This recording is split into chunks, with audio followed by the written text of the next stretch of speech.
네, 이강민의 잡시사 4월호 17번째 페이지.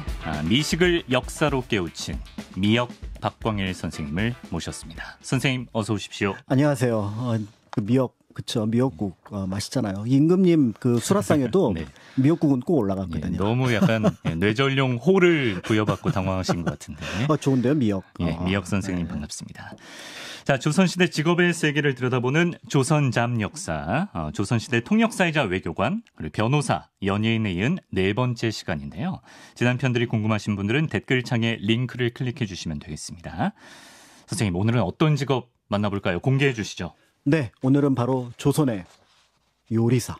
요리사. 숙수에 대한 이야기를 준비를 했습니다. 숙수. 네. 직업에 대해서 알아보겠습니다. 선생님께서는 그동안 역사 기록을 통해서 어떤 전통 음식에 대해서도 많이 접해보셨을 것 같은데, 만약 선생님께서 조선시대 광조 혹은 좀 안 풀려서 광일군이 되셨다면 꼭 수라상에 올리라고 하고 싶은, 맛보고 싶은 궁중 요리가 있으실까요?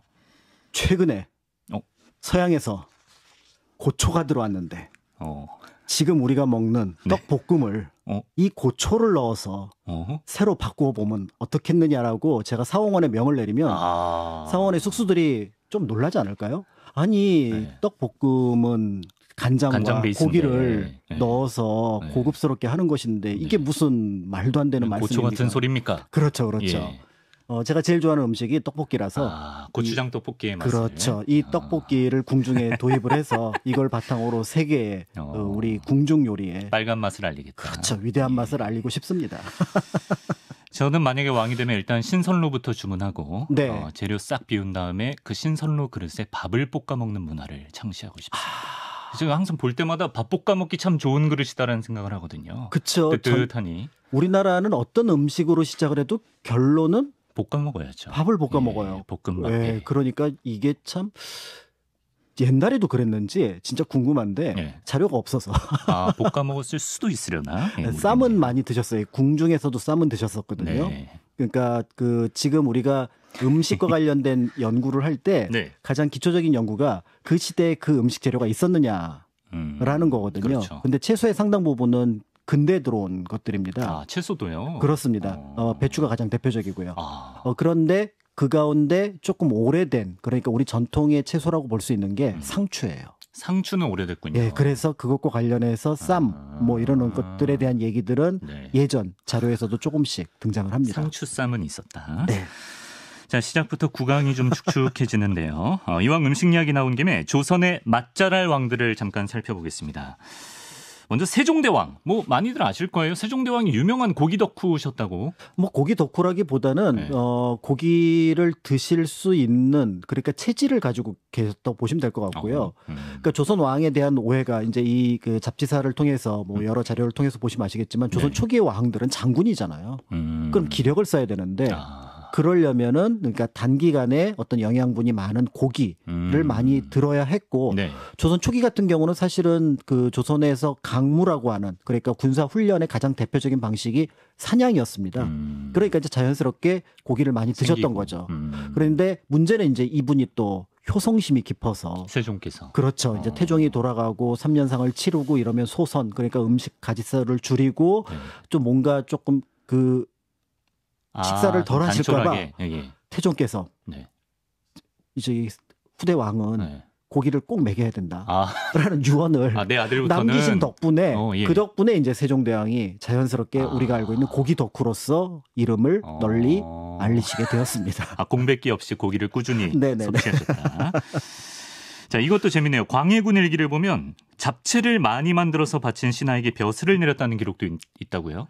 네, 그 뇌물 관련해서 이제 자료들을 여러 개 보면은 지금이야 이제 뇌물 하면은 아까 말씀하셨던 약과 같은 것들도 얘기가 나오지만 이것과 연결해서 음식을 굉장히 이제 중요한 뇌물의 수단으로 썼던 것 같아요. 그래서 게장국이라든지 더덕이라든지 이런 것들이 있는데 여기에 더불어서 이충이라고 하는 인물은 이 잡채를 정말 잘 만들어서 광해군이 이충이 언제 들어오느냐, 이충이 들어오느냐, 이번에는 무슨 음식을 가져오느냐, 이런 얘기를 했다고 합니다. 이충만 보면 그 파블로프의 강아지처럼 침이 군침이 돌고. 그런데 그 이충이 가장 잘했던 요리가 잡채예요. 벼슬을 내립니까? 그래서 이것 때문에 벼슬을 내렸다고 세속에는 이제 퍼져 있는데 사실은 이 꼭 그런 것 같지는 않지만 굉장한 플러스 점수는 받았던 것 같아요. 이 호조 판서가 어떤 권력보다는 굉장히 뭔가 그 실무적으로 능력 있는 사람들이 가는 자리긴 한데 네. 이 호조 판서 자리를 만들어서 나중에 사람들이 얘기를 할 때 이제 예전에 이제 중국에서는 판서를 상서라 그랬잖아요.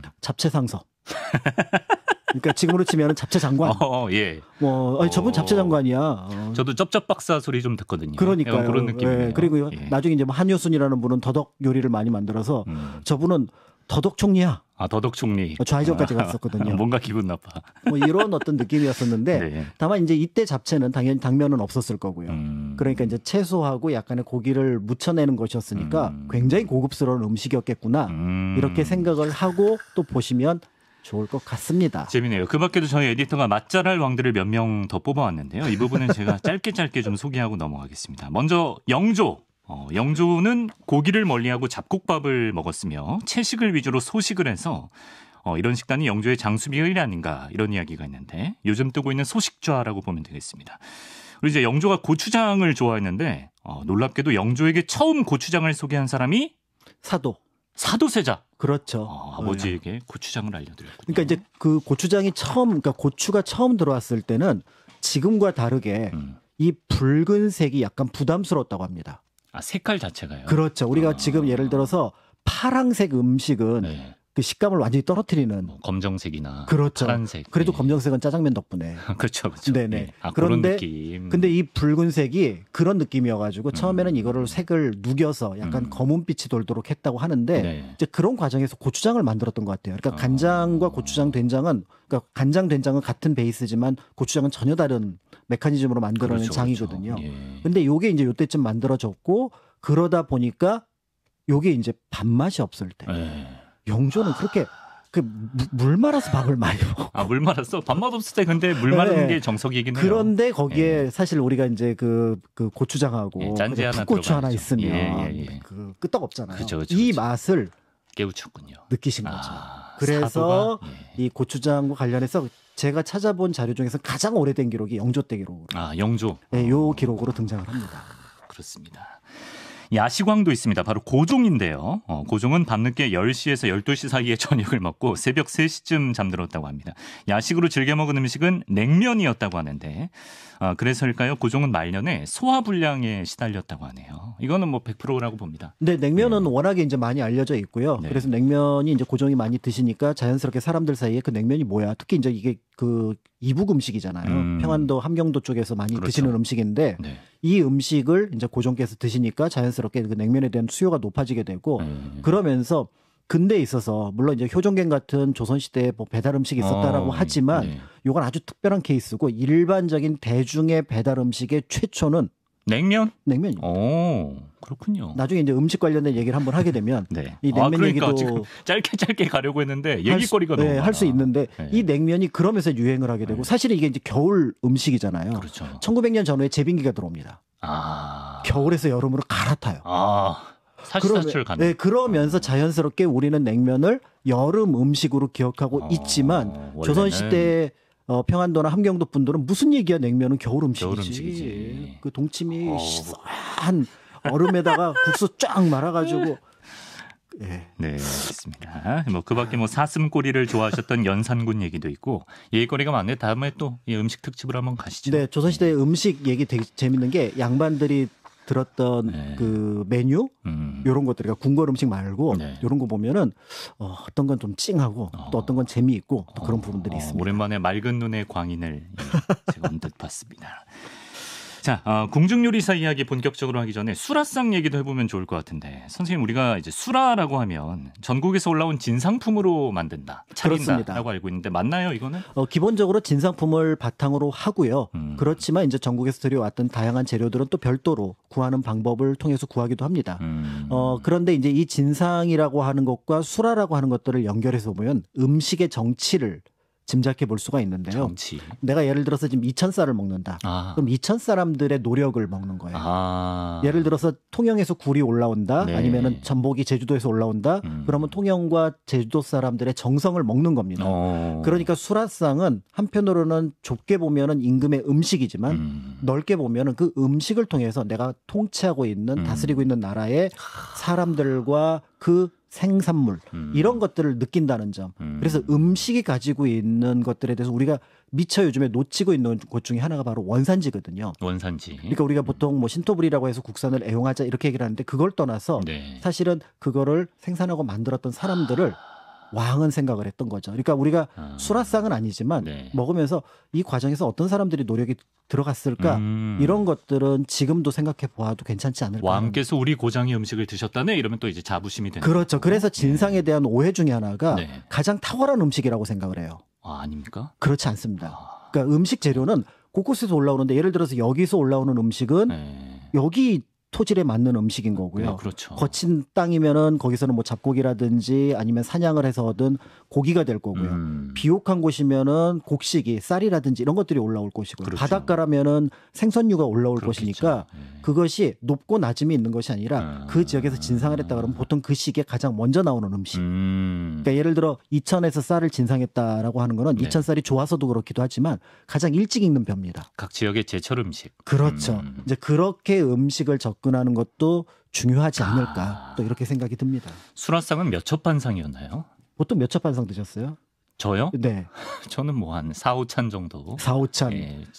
이게 이제 그 남자분들하고 여자분들의 차이점인데 네. 12첩 반상에는 반찬이 몇 가지 들어갈까요? 12첩 반상이요? 네. 12반찬 아니에요? 그렇게 하면 이제 남자분. 그럼요. 그런데 이제 여자분들은 여자분이. 요리와 관련한 것들을 예전에 교과 과목에서 배웠거든요. 그럼 12첩은 네. 새로 올라온 반찬만을 뜻하고 네. 국과 김치와 장과 기본 요리는 빠집니다. 다 따로군요. 네, 그러니까 요걸 빼고 그러니까 실제로 12첩인데 딱 보면 20개가 넘는데? 사극에서도 그렇더라고. 그렇죠. 네. 이게 정상이고요. 네. 그래서 임금의 밥상은 12첩. 12첩이지만 그 그릇 개수만 보면 우리 눈에는 20개가 넘습니다. 20개가 넘게. 그래서 왜 저렇게 한 12첩인데 자막 잘못된 거 아니야? 뭐 이렇게 얘기를 하실 수 있을 것 같은데 예. 다만 여기서 하나 또 생각해야 될 부분들이 뭐냐면 네. 전 세계 왕 중에서 가장 소박합니다. 우리의 조선 왕들이 밥상만 놓고 본다. 그게 소박한 거군요. 세계 그렇죠. 기준으로. 그러니까 예를 들어서 한 나라의 임금인데 그러니까 기본적으로 대원반이라고 하는 큰 상에다가 네. 아까 말씀드렸던 20여 가지 안팎의 재료가 올라가거든요. 저거를 최고 권력자가 먹는다? 그러니까 약간 다른 나라랑 비교하면은 소박한 한 상이다. 그렇죠. 그러니까 보통 서민이나 양반에 비교해 볼 때 그리고 또 왕실에서 진차년이라고 하는 잔치가 벌어질 때는 어마어마한 음식들이 그렇지, 들어가지만 네. 일상의 음식을 놓고 보면은 비교적 소박한 편이고요. 네. 그것이 이제 조선의 통치의 또 하나의 철학이기도 했습니다. 네. 그래서 뭔가 흉년이 들거나 백성들이 어려움이 있다 그러면 반찬 줄여라, 감선한다.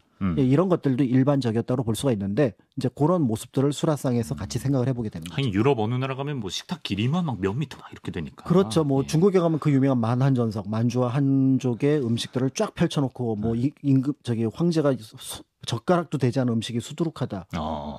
그런 젓가락이 안 닿는 거죠. 그런 예. 음식을 왜 만드는지 그거는 말 그대로 권위 그 이상의 의미는 없다라고 볼 수가 있는 거죠. 음식물 쓰레기 문제 네. 우리 모두 함께 동참합시다. 자, 본격적으로 수라를 만드는 장소로 가보겠습니다. 궁중 음식하면 흔히 수락관을 떠올리실 텐데요. 근데 우리 에디터가 찾아봤더니 수락관뿐 아니라 퇴선관, 외소주방, 내소주방, 생과방 이렇게 음식을 담당하는 공간이 많았다고 하더라고요. 네, 그렇습니다. 그리고 이 중에서 가장 중심이 되는 곳은 소주방입니다. 소주방. 네, 그래서 당연히 그 소주는 아니겠죠. 그렇죠. 예, 그러니까 예. 이제 소주방 하면은 네. 이제 다른 것들을 생각하실 수도 있을 것 같은데 네, 네. 소를 빼면 소는 그러니까 끓이다는 뜻이니까 주방입니다. 키친. 키친. 그런데 외소주방은 궐외에서 오는 손님들, 관리들을 위한 곳이고요. 내소주방은 왕실 사람들, 왕과 그다음에 왕비, 그다음에 이제 세자 이런 사람들을 위한 음식을 만들어내는 곳인데 네. 여기서 조리를 합니다. 그런데 이 조리한 것을 굉장히 어떻게 보면은 지금 여기는 막 복잡하잖아요. 네네. 요거를 음식을 한쪽으로 옮겨서 그 음식을 차리는 곳이 수락관이고요. 그런데 신설로 같은 경우는 네. 끓이는 음식이잖아요. 네네. 그다음에 너비아니 같은 경우 여기서 구웠다고 하더라도 데펴야 되잖아요. 그렇죠, 그렇죠. 그러면은 그거를 수락관에 가서 같이 끓이거나 데피는 작업을 해서 그러니까 올리기 직전에 수락관을 거치는 그렇죠. 그래서 이제 수락관에서 그 공간을 하게 되고 네. 그다음에 이제 임금님께서 수라를 드시고 난 다음에 좀 달달한 게 디저트. 그렇죠. 네. 그거 이제 생과방에서 생과방은 디저트. 방입니다. 근데 이 디저트 방이 굉장히 바빠요. 그래요? 왜냐하면 궁중의 관리들이 미팅을 할 때 네. 음식을 낼 수는 없잖아요. 정식 그렇지, 음식. 그럴 때 그렇지. 이때 생과방이 굉장히 바빠서 차와 관련된 다식이라든지 간식. 여러 간식들은 이 생과방 몫입니다. 생과방은 굉장히 바빠요. 그러니까 이런 것들이 이제 같이 이루어졌다라고 보면 될 것 같은데 네. 규모가 굉장히 큽니다. 그래요. 경복궁에 지금 내외소주방 복원됐고 생과방까지 복원이 됐거든요.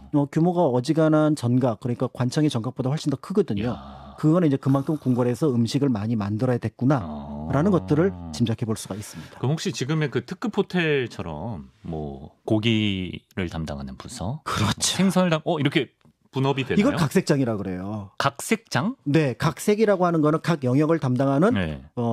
쉬프? 네. 그러니까 리더라고 보시면 될 것 같은데 이 각색장은 예를 들어서 물만 끓이는 사람, 밥만 하는 사람, 예. 고기만 끓이는 사람 이런 사람들이 쭉 있습니다. 근데 이 사람들은 각각의 영역이지 이건 요리라고 볼 수 없잖아요. 그렇죠, 그 그렇죠. 끓인 고기를 가지고 네. 구운 고기를 가지고 어떤 재료와 섞을 거냐 네. 요거를 제조하는 사람을 반감이라든지 그다음에 이렇게 얘기를 하는데 이 사람들이 이제 벼슬 놓고 보면 제부선부라고 부릅니다. 네네. 이 제부선부를 어렵잖아요. 네. 궁중 용어가. 네. 그러니까 사람들이 저 사람들은 음식을 만드는 사람 줄여서 숙수.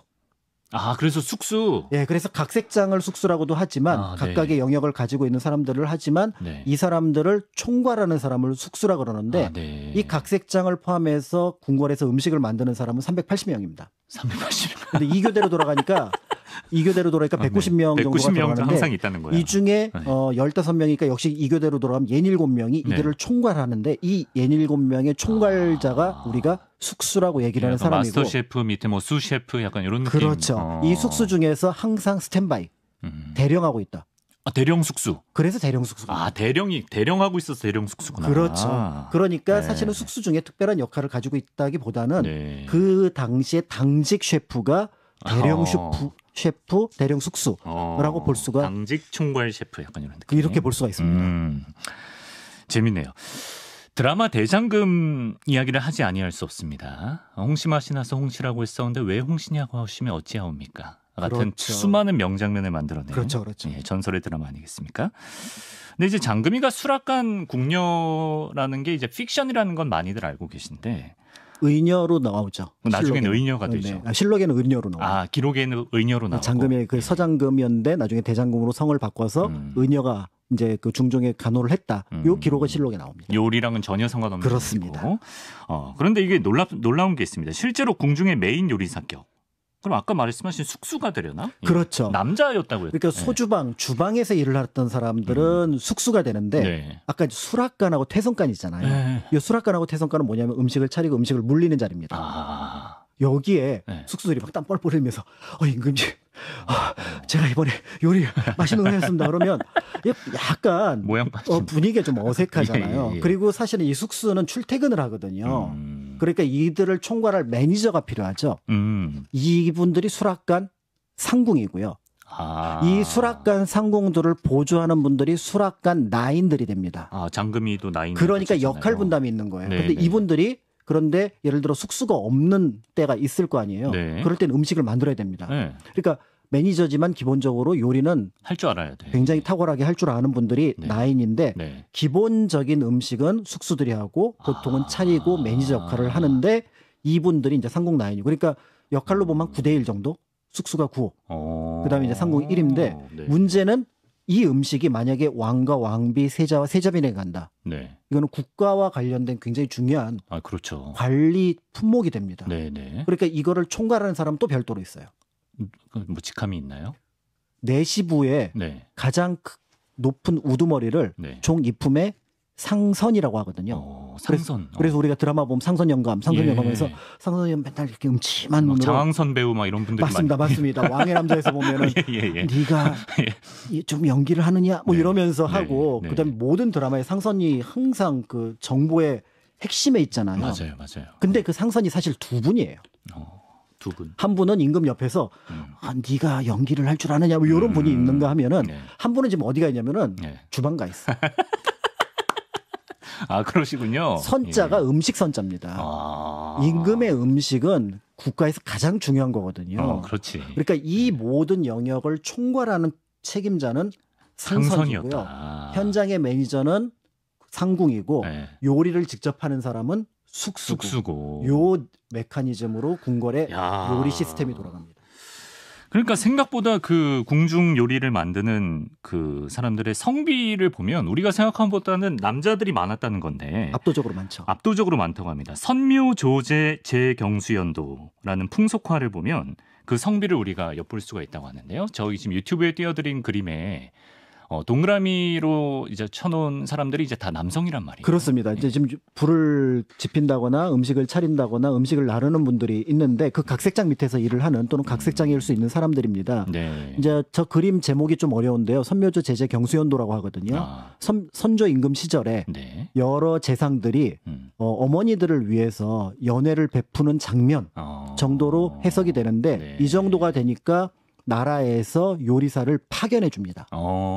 여러 대신들의 어머니의 일종의 그러니까 그 경축연이니까 약간 어버이날 느낌. 그렇죠.